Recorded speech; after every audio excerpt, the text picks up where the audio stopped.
지난 한 주간 비가 많이 와서 저에게도 전화나 문자가 많이 왔어요. 군산 비가 많이 오는데 어떤지라고 하는 안부 전화가 많이 왔습니다. 여러분들 가정은 어떤지요? 우리 오늘 이렇게 만나서 예배 드리는데 옆에 있는 분들하고 한번 인사 나누겠습니다. 축복합니다. 반갑습니다. 안녕하세요. 예. 어떤 책을 보니까 세대별로 성공의 기준에 대해서 이렇게 평가하고 있더라고요. 내가 얼마나 성공했는가 이걸 가지고 얘기를 해요. 그래서 일리 있는 것도 있다는 생각을 해봤는데 한번 제가 읽어드릴 테니까 여러분들은 어떠신지 한번 들어보세요. 10대 아이들이 성공했다라고 하는 기준은 성공한 아버지를 두면 성공했다. 그렇게 얘기한대요. 20대는 좋은 대학을 나오면 성공했다. 그렇게 얘기한다. 30대는 좋은 직장을 다니면 성공했다. 그렇게 성공의 기준 삼는다 그러죠. 40대가 되면 성공의 기준을 내가 밥 먹으러 갔다가 이 차는 내가 낼게. 그렇게 하면 성공했다 그럽니다. 50대는 공부 잘하는 자녀를 두면 성공했다 그러죠. 60대는 아직도 돈을 벌고 있으면 성공했다 그럽니다. 70대는 건강하면 성공했다 그러고 80대는 아내가 밥을 그때까지도 차려줄 수 있다면 성공했다 그래요. 90대가 되면 전화를 해주는 사람이 있으면 성공했대요. 참 쓸쓸하죠? 전화를 많이 안 한대요. 그래서 은퇴하신 목사님께 가끔 전화드리면 목사님들이 계세요. 참 고맙다고 전화해서. 사실 뭐 대단한 거 아닌데도 이렇게 안부를 묻는다는 게 고마운 일이에요. 근데 이제 100세 시대잖아요. 100세. 100세가 되면 이게 성공했다라는 기준이라 그래요. 아침에 눈을 뜨면 성공했다. 자, 여러분들은 어떠신지요?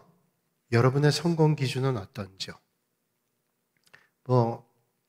아까 말씀드린 게 공감되는 것도 있지만 좀 너무하다. 아마 웃자고 하는 얘기겠지만 여러분들의 성공 기준은 뭔지요? 어떤 것을 기준으로 삼는가 하는 건 참 중요합니다. 미국하고 캐나다는 우리가 알고 있는 대로 국경을 두고 있죠. 아주 넓은 국경 두고 있습니다. 그래서 넓은 국경만큼 서로 오가는 거 그렇게 불편하지 않습니다. 물론 여권 검사하고 그러고 가지만 특별한 그런 규제가 많이 있진 않죠. 근데 그 국경지대, 접경지대 교통사고가 유난히 많이 난다 그래요. 도대체 왜 미국과 캐나다 접경지대 교통사고가 많이 나는가? 당국에서 조사를 했더니 원인 가운데 하나가 이거랍니다. 이 원인이 크다는 거예요. 어떤 원인인가 하면 우리가 알고 있는 대로 미국은 속도를 나타낼 때, 거리를 나타낼 때 마일이라고 하는 기준 씁니다. 몇 마일이다. 시속 몇 마일이야. 거리는 몇 마일이나 되지? 마일을 씁니다. 캐나다는 킬로미터를 사용합니다. 우리랑 똑같죠. 시속 몇 킬로미터인지 거리가 몇 킬로미터인지. 국경지대를 지날 때 자동차를 타고 건너가면서 이게 깜빡하는 겁니다. 그러니까 거리에 써 있는 그 시그널을 보고 잘못 계산을 하죠. 그래서 과속을 하기도 하고 그렇게 해서 교통사고가 많이 난다 그래요. 기준이라는 게 참 중요합니다. 우리 인생 살 때 어떤 기준을 가느냐 참 중요하죠. 근데 정말로 중요한 것은 우리의 삶의 기준이에요. 우리 삶에 어떤 것을 가장 기준을 삼고 사는가라고 하는 것은 너무도 중요합니다. 오늘 말씀은 우리가 잘 알고 있는 말씀이죠. 진리를 알지니 진리가 너희를 자유롭게 하리라 하는 그런 말씀이에요. 그렇다면 진리라고 하는 말이 뭘까요? 진리라고 하는 말을 오늘 신약 성경에 쓰여 있는 그리스어 헬라어로 보면 알레세이아라는 말입니다. 알레세이아라는 말은 참된 이치, 참된 깨달음 그런 의미를 가지고 있어요.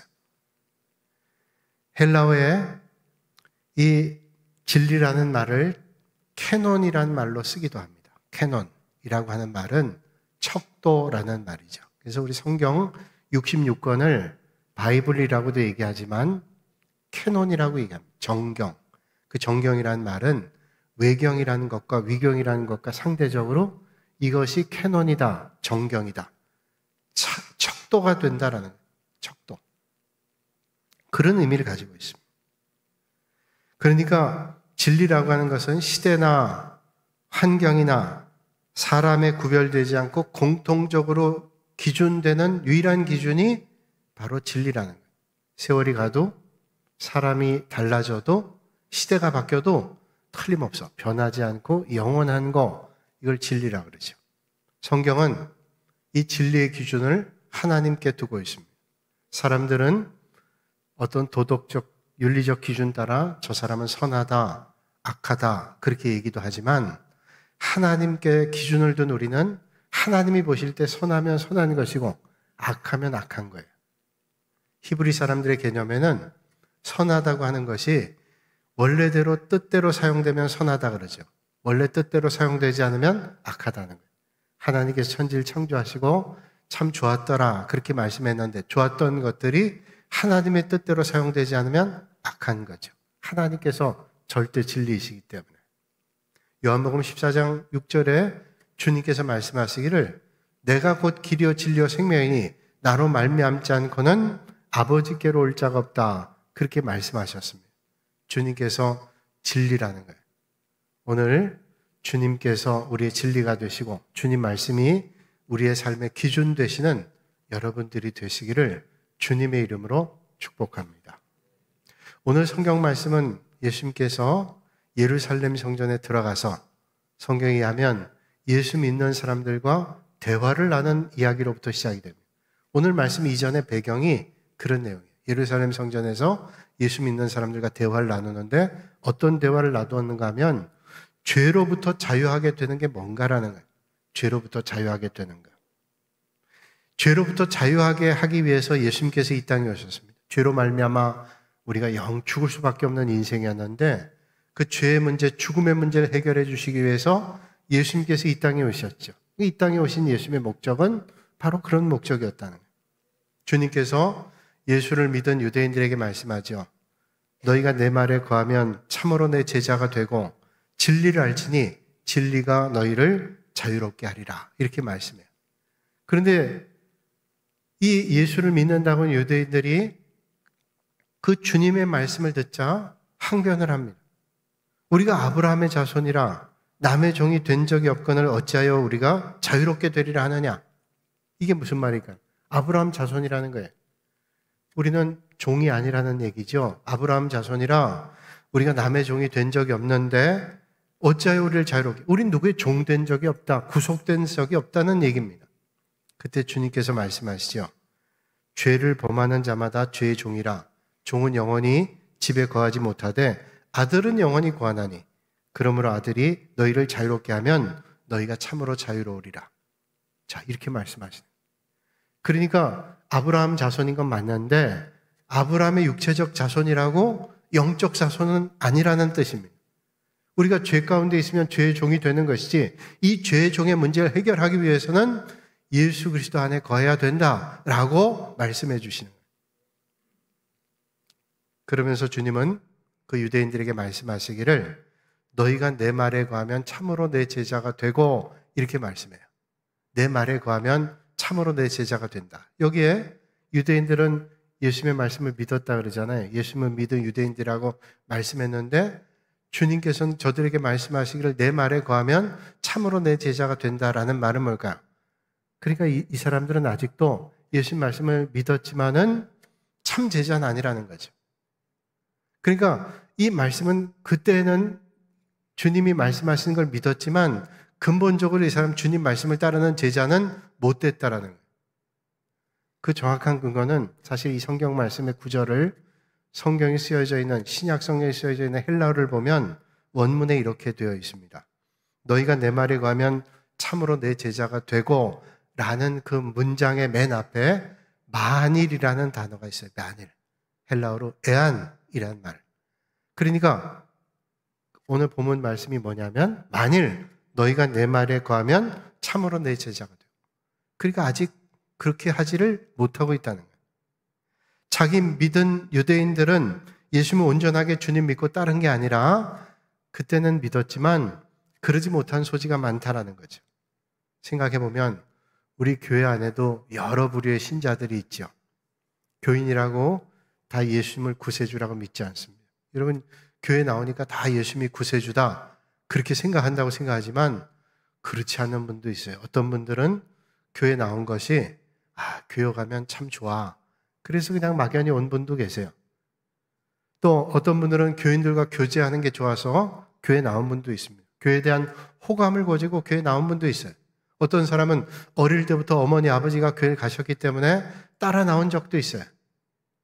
그것도 참 은혜죠. 어떤 형편에서든지 주님 앞에 나올 수 있었다는 건 참 은혜입니다.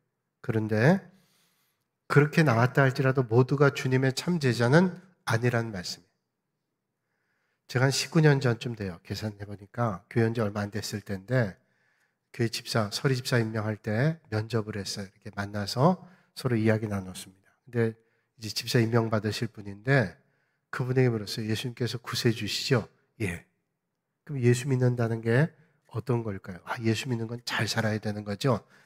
그러면서 도덕적, 윤리적으로 잘 살아야 되고 거짓말도 하지 않고. 그렇죠.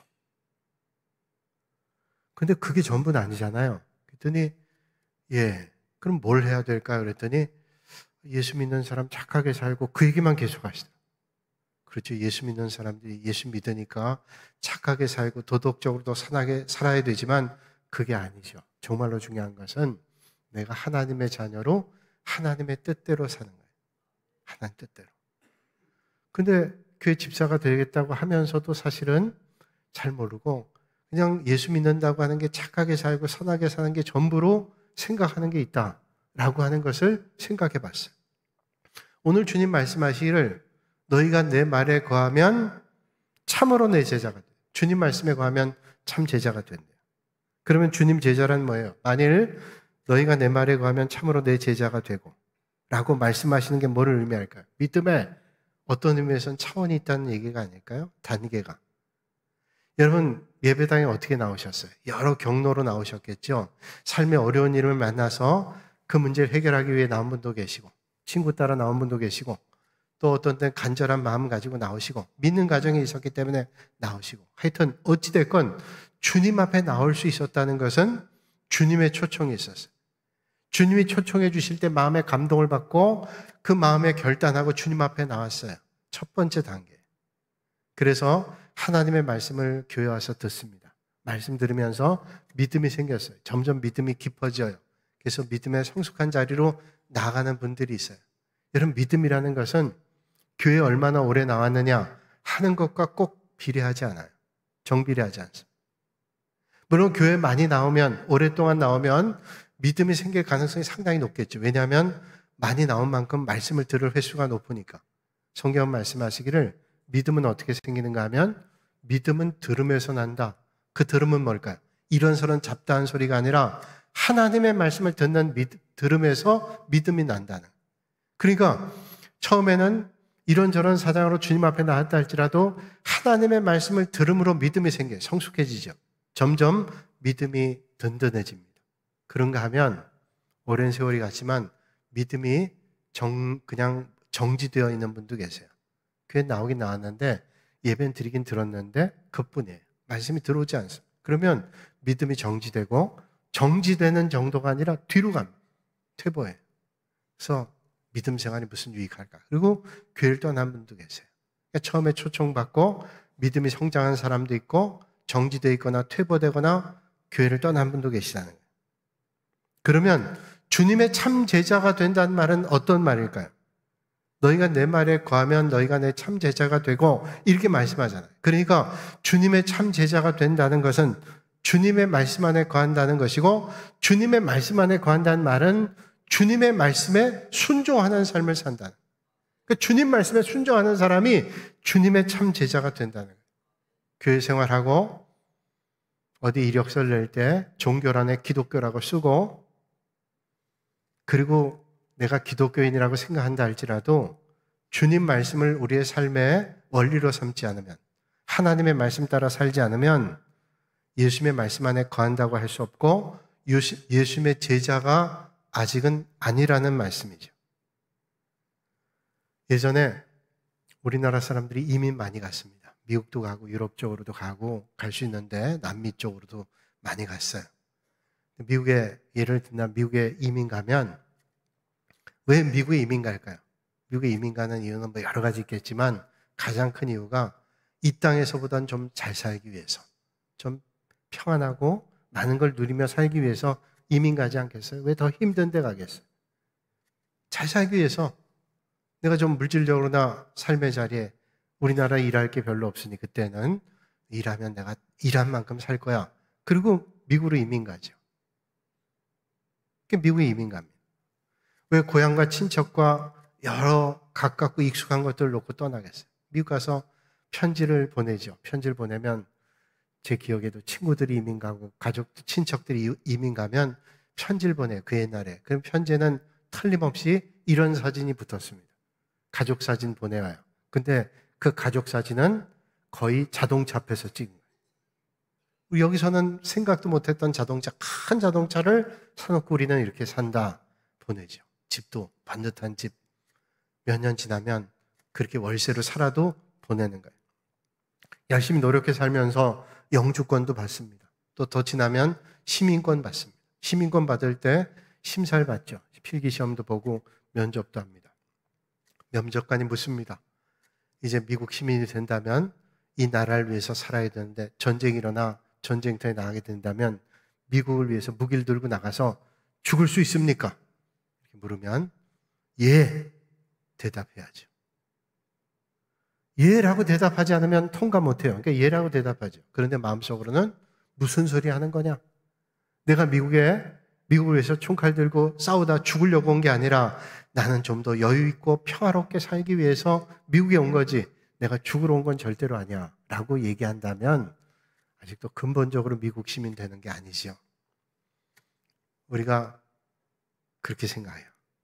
시민권을 얻는 이유는 미국 시민으로 혜택을 누리기만 위한 것이 아니라 어떤 때는 책임을 감당해야 될 때도 있어요. 그렇다면 우리가 믿음 생활을 한번 적용해 봅니다. 예수 믿는 것도 마찬가지입니다. 형식적으로는 교회를 잘 다니고 예배도 드리고 때때로 봉사도 합니다.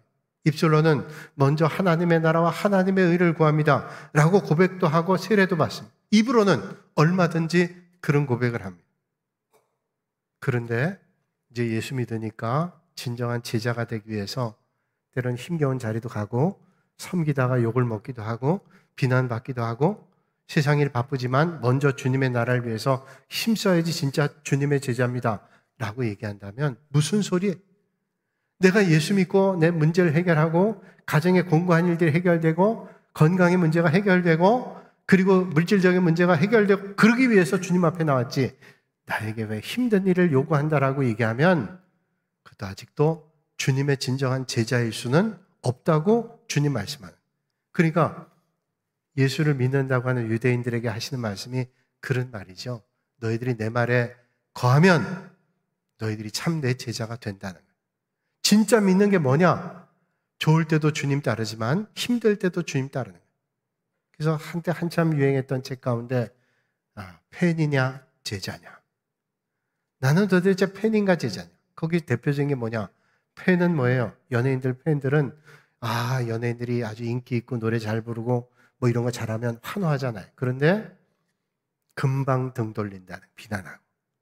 근데 제자는 뭐예요? 예수님께서 십자가의 길 가도 끝까지 따르는 게 제자라는 거죠. 좋을 땐 따르고 힘든 일이 요구될 때는 거절한다. 제자 아니에요. 오늘 이 아침에 여러분들 어떤 믿음의 자리에 계신지요? 주님 말씀 안에 거해 참 제자가 되시는 여러분들이 되시기를 주님의 이름으로 축원합니다. 내 말에 거한다는 말씀은 주님 말씀에 거한다는 것이고 주님 말씀대로 산다는 거예요. 좋을 땐 따르고 힘들 때 안 따르고. 제가 교회학교 애들이 지난주에 1부 때 얘기했어요. 우리 아이들 시험 때는 교회 안 오고 시험 끝나면 교회 오고. 그러고 안 되죠. 적어도 믿는 부모라면 시험 때도 가서 예배 드려야지. 믿음 생활 해야지. 고3 되면 고3은 뭐 수련회 갈 게 뭐 있어요? 고3 공부해야지. 다 빠지고 편할 때만 믿음 생활해요. 그러면 우리의 삶의 자리에 어려운 일을 만나면 어려울 때는 그 어려운 일에 집중해야지. 믿음 생활은 나중에 그때 믿음이 회복되던가요? 그런 신앙의 자세를 가지고 어려움을 만나면 절대로 이겨낼 수 없어요. 진짜 제자는 주님 말씀 안에 거하는 거예요. 그럴 때 진짜 제자들은 주님 말씀 안에 거한다는 것은 어떤 자리에도 주님 말씀에 순종하는 거예요. 여러분, 그런 믿음의 자세로 어떤 자리에도 하나님의 뜻을 이루시는 여러분들이 되시기를 주님의 이름으로 축복합니다. 그래서 예수님의 제자는 주님께 속한 제자예요. 예수님 따라가는 겁니다. 어떤 상황에도 시선을 주님께 놓치지 않는 거예요. 베드로가 갈릴리 바다에서 풍랑을 만났어요. 보고 두려워했어요. 주님께 가다가 두려웠습니다. 한 발자국 내딛지 못하고 물속에 빠집니다. 예수님께서 그를 거지면서 믿음이 적은 자여 왜 의심했느냐 말씀하죠. 왜 그는 물속에 빠졌을까요? 그래도 베드로는 무리를 몇 번 걸었어요. 그러다 빠졌어요. 왜? 주님을 바라보던 시선을 놓치고 빼앗기는 순간 물속에 빠지는 거예요. 베드로가 주님을 따르겠다고 다 버려도 나는 절대로 주님 버리지 않겠습니다. 그리고 주님 따랐어요. 다른 제자보다 좀 낫다고 생각하죠. 그래도 제사장 마당까지 갔어요. 그런데 더는 못 가요. 시선 뺏기는 거예요. 두려움의 시선을 뺏기니 주님께 한 발짝도 갈 수 없어요. 우리의 시선을 헛된 것에 뺏기면 주님 앞으로 갈 수 없어요. 이런 걸 놓치면 정말로 붙잡아야 될 주님을 놓치게 되는 거죠. 그래서 주님 말씀하죠. 진리를 알지니 진리가 너희를 자유케 한다. 다른 거 붙잡는 게 아니라 진리를 붙잡아야 다른 것을 붙잡지 않는다고 말씀하시는 거예요. 호주에 있는 어떤 교도소에서 한 죄수가 날마다 꿈꾸기를 어떻게 하면 이 감옥을 나갈 수 있을까? 탈옥을 꿈꾸는 거예요. 그러면서 생각합니다. 매일 빵 배달하는 차가 똑같은 시간에 오는데 저 차는 감옥에 왔다가 교도소 밖으로 나갈 수 있는 유일한 방법이다. 높은 담벼락도 넘을 수 없고 저 빵 배달차만 타면 된다. 그래서 몇 날 몇 달을 궁리하다가 그 차를 탈 수 있는 방법을 연구했어요. 그리고 그 빵 배달차에 뒤에 숨었습니다. 밀폐된 공간에 땀이 나고 그냥 온 몸이 너무 힘들어요. 숨이 막혀 죽을 것 같아요. 그러나 조금만 참으면 나는 교도소를 탈출할 수 있어. 숨어서 숨을 죽이고 타고 나갔어요. 1시간쯤 갔을까요? 이 차가 섰습니다. 그리고 조용한 거예요. 야, 이제는 내가 여기 나가기만 하면 자유롭겠구나. 그리고 살짝 문을 열고 나갔어요. 그러다 붙잡혔습니다. 왜냐하면 그 붙잡힌 곳이 인근에 있는 또 다른 교도소예요. 그 차는 또 다른 교도소에 가서 빵 배달 위에 같은 거예요. 붙잡혀갔어요. 여러분, 우리의 삶도 마찬가지 아닐까요?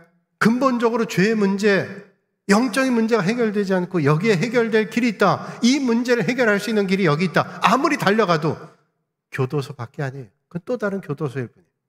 참 진리, 자유 되시는 주님을 따를 때 우리에게 진정한 자유와 평강과 은혜가 넘치게 될 줄로 믿으시길 바랍니다. 주님 말씀하죠. 진리를 알지니 진리가 너희를 자유롭게 하리라. 그렇다면 진리라는 게 뭘까요? 짐작하지만 진리는 뭘까요? 주님 말씀하시기를 내가 곧 길이요 진리요 생명이니 나로 말미암지 않고는 아버지께로 올 자가 없다. 아, 진리는 예수 그리스도구나. 여러분, 참 진리 되시는 예수 그리스도를 따를 때 우리에게 진정한 자유를 주신다는, 그 자유 되신 주님께서 우리를 어떻게 인도하세요? 다윗은 이런 고백하죠. 주의 말씀은 내 발의 등이요 내 길의 빛이니이다. 진리 되시는 주님을 따르면 내 앞길에 등을 밝혀주시고 먼 길에 빛도 비춰주세요. 주님께서 빛을 비춰주시면, 내 발에 등을 주시면 넘어지지 않고 하나님의 인도함 받을 수 있습니다. 진정한 자유는 삶의 기준 되시는 주님을 따르는 길입니다. 오늘 이 아침에 헛된 것 따르지 않고 참 길, 진리가 되시는 주님을 따르시는 여러분들이 되시기를 바랍니다. 하나님께서 아브라함에게 말씀하시죠. 하나님께서 아브라함에게 창세기 12장에 이렇게 말씀합니다. 너는 너의 고향과 친척과 아버지의 집을 떠나 내가 내게 보여줄 땅으로 가라. 어디로 가야 될지 구체적으로 말씀하지 않아요. 그저 네가 의지하고 있던 거 다 놓고 가라는 거예요. 고향도 떠나고 친척도 떠나고 아버지의 집, 의지해야 될 곳인데 그걸 떠나래요. 그것도 아브라함 나이 많을 때, 젊어서는 여기저것 이사해 갈 수 있어요. 멀리 가서 살 수도 있어요. 근데 나이가 많이 들면 이사한다는 게 쉽지 않아요. 그런데 또 구체적으로 말씀해 주거나 거기 가면 괜찮아 말씀하지 않고 보여줄 땅으로 가래요. 하나도 안 보이는 거예요. 뭘 의지하여? 오직 하나님의 말씀만 의지하고 가라는 거예요. 여러분, 말씀에 순종해서 아브라함을 갔습니다. 무조건이에요. 순종. 그래서 망했냐? 그렇지 않습니다. 하나님의 말씀 따라갔을 때 하나님께서 은혜를 주시고 진정한 자유함을 주셨어요. 하나님께서 노아에게 높은 산 꼭대기에 배를 만들라는, 날씨도 맑은데 비로 세상 망한다고 주님께서 방주를 만들라는, 사람들이 비웃습니다. 조롱합니다. 저거 보라고, 저렇게 어리석은 노아가 다 있냐. 그러나 노아는 하나님의 말씀에 순종했어요. 무조건 순종했어요. 그리고 방주를 만들었습니다. 큰 홍수가 났어요. 모두가 죽음 맞이할 때 노아는 방주에서 진정한 평강과 하나님의 은혜로 진정한 자유를 누릴 수 있었습니다. 이런 진리가 주시는 자유. 옛날 소련의 작가였던 솔제니친이 미국으로 망명했습니다. 미국에서 자유를 느꼈어요. 미국에서 여러 날 살고 있는데 기자가 물었습니다. 미국에서 삶이 어떠세요? 참 좋습니다. 자유를 느꼈습니다. 그럼 소련에서 살다가 미국에서 사는데 좋은 점이 많겠지만 그래도 불편한 점이 있으시겠죠? 그랬더니 솔제니친 대답하기를, 예, 불편한 게 있죠. 뭔가요? 선택이 제일 어려웠어요. 선택하는 거. 소련에 있을 땐 선택할 여유가 없어요. 그냥 하는 대로 하는 겁니다. 그런데 선택이 어려웠어요. 역설적이죠. 하나님께 우리가 순종하는 거, 그게 자유예요. 진짜 주님께 순종하는 게 거기서 얻게 되는 자유입니다. 리빙스턴이 아프리카 선교사로 섬김과 헌신의 길을 걸었습니다. 많은 어려움 겪었죠. 많은 분들이 아프리카에 가서 리빙스턴 선교사님 만나면서 어떻게 이렇게 희생하며 섬기는 삶을 살 수 있습니까? 라고 얘기했어요. 리빙스턴이 그분들 향해서 이런 말을 했다 그러죠. 희생과 섬김이요? 나는 주님께 희생과 섬김한다는 거 생각한 적이 없습니다. 나는 오히려 이 주님께서 맡겨주신 일을 감당하면서 진정한 기쁨과 평강을 누리고 있을 뿐이에요. 희생과 섬김 가당하지 않습니다. 오히려 주님 안에서 나는 진정한 기쁨과 자유와 평강을 누리고 있습니다. 그렇습니다. 진리가 우리를 자유롭게 합니다. 주님께서 진정한 자유를 주시는 거예요. 태국에 가면 코끼리 쇼 같은 걸 많이 봐요. 볼 때마다 이거 안 된다 생각 많이 하죠. 그래서 요즘 그렇게 하지 말라 그러잖아요. 근데 코끼리를 그렇게 훈련시킬 때 우리 알죠? 아주 굵은 세막대기에다가 굵은 줄로 코끼리 다리를 묶습니다. 새끼 코끼리, 애기 코끼리부터.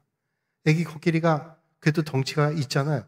힘을 다해서 벗어나려고 해도 굵은 세막대기와 굵은 줄이 자기를 억어하기 때문에 벗어날 수 없어요. 애기 코끼리가 애를 써도 안 되는 거예요. 그 머릿속엔 생각이 들기를 아무리 해도 난 벗어날 수 없구나. 꼼짝 못해요. 그 아기 코끼리가 세월이 가면서 어른 코끼리가 됩니다. 어른 코끼리가 되면 그 코로 한번 휘둘면 힘이 1톤짜리도 파괴할 수 있는 아주 큰 힘을 가지게 돼요. 그런데 그 큰 코끼리 다리에다가 작은 줄을 묶어서, 얇은 줄을 묶어가지고 바늘 같은 쇠막대기에 꽂아놔도 그 코끼리는 벗어나지 않는데. 왜? 학습이 된 겁니다. 절대로 나는 여기를 벗어날 수 없어 라고 하는 생각이 그를 지배하기 때문에. 그렇다면 우리 영적인 삶은 어떨까요? 오랫동안 죄 가운데 묶여 있으면 못 벗어난다고 생각해요. 나는 절대로 벗어날 수 없어. 죄의 허덕. 예수 그리스도를 믿으며 해방되는 그 기쁨을 만끽해야 되는데 죄 가운데 허덕이는. 그래서 주님께서는 독생자 예수 그리스도를 보내주셔서 그분을 믿음으로 우리가 진정한 자유를 얻게 하셨어요. 그래서 여러분, 진짜 자유는, 진리로부터 자유를 얻게 하는 것은 예수 그리스도를 믿음으로 우리에게 진정한 자유를 얻게 하는. 믿음은 그래서 속박이 아니라 진정한 평강과 기쁨과 자유예요. 예수님 잘 믿으면 그 안에서 진정한 기쁨과 평강을 누리는. 오늘 이 아침에 그런 평강을 다 누리시기를 주님의 이름으로 축복합니다. 어떤 교회에 내 젊은이가 성경 통독을 했습니다. 대시하면서 큐티하는 나누기도 하고 말씀대로 살자 그러면서 성경을 읽다 보니까 야고보서 5장 16절에 너희 죄를 서로 구하라 이런 말씀이 나왔어요. 너희 죄를 서로 구하라 그러니까 야, 그럼 우리가 잘못된 게 있으면 서로 고백하자. 한 친구가 얘기하기를 내가 믿음 생활 열심히 하고 그러지만 담배를 아직 못 끊었어. 이거 담배 끊는 거 내가 너희들한테 고백하고 끊도록 노력할게. 어떤 친구는 이성 문제가 복잡해. 내가 이거 고백하고 내가 이 정리할게. 또 어떤 친구는 얘기하기를 난 도벽이 있어서 어릴 때부터 슬쩍슬쩍 했는데 이거 내가 고쳐야 돼. 교회에서도 그런 적이 있어. 네 번째 친구 순서가 됐는데 아무 얘기 안 하는 거야. 그러면서 넌 왜 안 하냐 그랬더니 얘기하기를 아니 나는 특별히 할 게 없어. 난 너희들에 비하면 얘기해도 우스워. 할 것도 없어. 아 그래도 다 고백했는데 너도 고백해야지 그랬더니 그래 뭐 고백하려니까 내가 고백하는데 뭐 굳이 말하려면 뭐 굳이 말할 것도 없지만 그래서 내가 남들의 흉을 조금 보는 거예요. 험담하는 거예요. 근데 내가 그 험담에다 조금 더 붙여. 근데 뭐 대단한 건 아니야. 그 정도밖에 안 해. 그러니까 내가 얘기한 거 조금 험담에다 조금 더 붙여서 하는 것 뿐이야. 이게 뭐 내가 약점이라면 약점일까? 그런데 여러분, 누구의 죄가 가장 클까요? 별거 아니라고 생각하지만 험담 무서워요. 거짓말로 속이는 거는 얼마나 무서운 일인지 몰라요. 마귀의 특성이에요. 여러분, 사단이 하는 제일 중요한 게 뭔지 아세요? 전략이 속이는 거예요. 아담과 하와가 선악과를 따먹게 할 때 여러분 뱀이 와서 마귀가 와서 어떻게 꼬드게? 야 그거 먹으면 좋아져. 하나님처럼 돼. 좋아졌나요? 마귀는 꼬드깁니다. 전혀 아닌 것을 전혀 진짜인 것처럼 살짝 다 바꾸는 거 아니에요. 이단이 무서운 게 뭐예요? 이단은 문자 그대로 달을 이자에 끝단잖아요. 처음에 보니까 비슷해요. 근데 마지막 하면 싹 바꿔놓으면 사람들이 그게 그건 줄 알고 현혹이 돼요. 무서워요. 고린도서 3장 17절에 주님 말씀하시기를 주는 영이시니 주의 영이 계신 곳에 자유가 있다. 주의 영은 성령이 계신 곳에 진정한 자유가 있어요. 여러분 힘겨운 삶의 자리에도 성령님을 따라 정말로 진정한 자유와 평강을 누리시는 여러분들이 되시길 바랍니다. 예수 그리스도가 참 진리요. 참 진리 되신 예수 그리스도의 말씀을 따를 때 우리에게 진정한 자유가 있습니다. 제 친구 가운데 원주에서 목회한 친구가 있어요. 그 친구는 사회사업을 하는데 원주에 가서 땅을 사가지고 수십 년 전에 개척을 했어요. 교회하고 그 다음 노인분들, 어린아이들 이렇게 해가지고 거기서 복지사업했어요. 뭐 그냥 서울에서 살던 친구가 거기서 살려니까 쉽지 않겠죠. 그래서 어떻게 사냐 그랬더니 괜찮아. 참 대단한 친구예요. 처음에 양계를 좀 했어요. 지금은 안 하는데 양계를 하는데 가서 보니까 닭장에다 놓고 키우더라고요. 그래서 제가 뭐 나는 자연이다 이런 거 보면 닭들을 그냥 다 풀어놓고 키우잖아요. 토종닭 되게. 그래서 제가 얘기했어요. 아니 닭을 왜 이렇게 닭장에 놓냐 넓은 터가 있는데 거기다 좀 풀어놓지 그랬더니 이 목사 몰라서 하는 소리야. 이 닭들 내놓으면 도처의 삭괭이들, 쪽제비들이 보고 있다가 탁 채간대. 얘들은 밖에 나가면 그 생각할 때 토종닭이 아니라 여기는 그런 게 많아가지고 내놓으면 안 된대. 그래서 닭장 안에서 먹이를 주고 물을 주고 그게 얘들에겐 진짜 자유라는 거예요. 여러분 물고기가 물 떠나면 자유롭지 않잖아요. 우리 인생의 가장 복된 것은 주님 안에 있는 거예요. 우리의 진정한 자유는 주님 안에 있습니다. 그래서 주님께서 오늘 우리에게 말씀합니다. 너희가 내 말에 거하면 참으로 내 제자가 되고 진리를 알지니 진리가 너희를 자유롭게 하리라. 주님 안에 진짜 자유를 누리시는 여러분들이 되시기를 주님의 이름으로 축원합니다. 거룩하신 아버지 하나님, 오늘 거룩한 주님의 날에 주님 전으로 불러주시며 진짜 자유는 주님께 있음을, 주님 말씀 안에 있음을 깨닫게 하셔서 우리가 주님 뜻 안에 주님 말씀에 순종함으로 정말로 자유롭고 평강을 누리는 복된 삶이 되게 하여 주시옵소서. 예수님의 이름으로 기도하옵나이다. 아멘.